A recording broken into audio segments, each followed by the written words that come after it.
Penyebab 72 siswa SMAN 5 Bengkulu dicoret, terungkap modus pindah KK hingga titipan.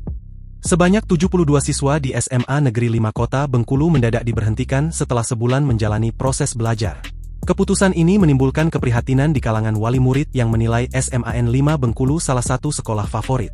Alasan pemberhentian tersebut adalah karena para siswa tidak terdaftar dalam data pokok pendidikan.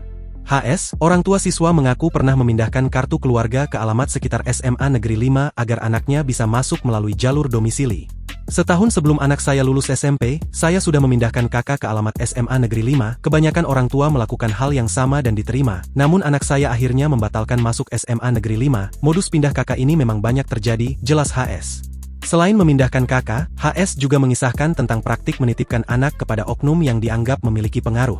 Menitip anak pada orang berpengaruh juga terjadi, mengenai apakah itu berpengaruh atau tidak itu soal lain, namun nyatanya beberapa rekan saya berhasil, tambahnya. Strategi lain yang dilakukan orang tua adalah pengondisian nilai di tingkat SMP. Sementara itu, PJ, seorang ibu rumah tangga menyebutkan bahwa ada isu mengenai penggunaan uang untuk masuk ke sekolah-sekolah pilihan. Saya sempat mendengar ada yang menggunakan uang tetapi tidak bisa dipastikan apakah itu ulah oknum calo atau memang tarif tidak tertulis yang dipatok, ungkapnya.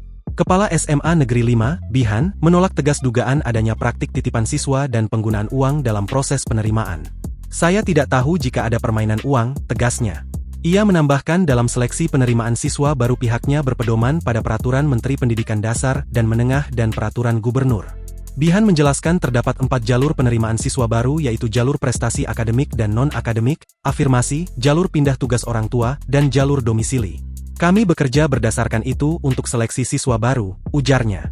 Selama proses seleksi, Bihan mengaku mengalami sakit dan harus dirawat. Pada 21 Juli ia menyadari adanya kesalahan dalam proses seleksi. Seharusnya satu kelas diisi 36 siswa namun menjadi 43 siswa. Saya menemukan bahwa ada puluhan siswa yang tidak memiliki dapodik di SMA 5, jelasnya. PE, seorang ibu rumah tangga lainnya, menceritakan kesedihan anaknya yang bermimpi masuk SMA Negeri 5 namun tidak bisa karena berada di luar wilayah domisili.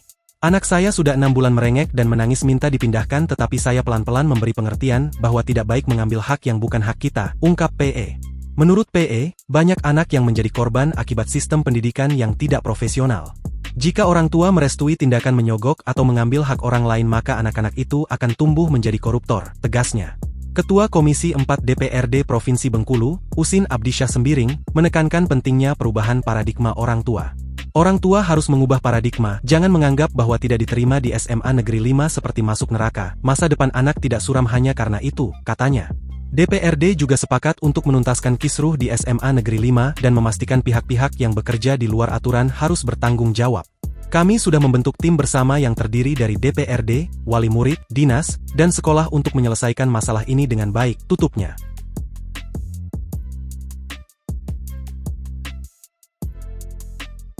Download Tribun X sekarang, menghadirkan lokal menjadi Indonesia.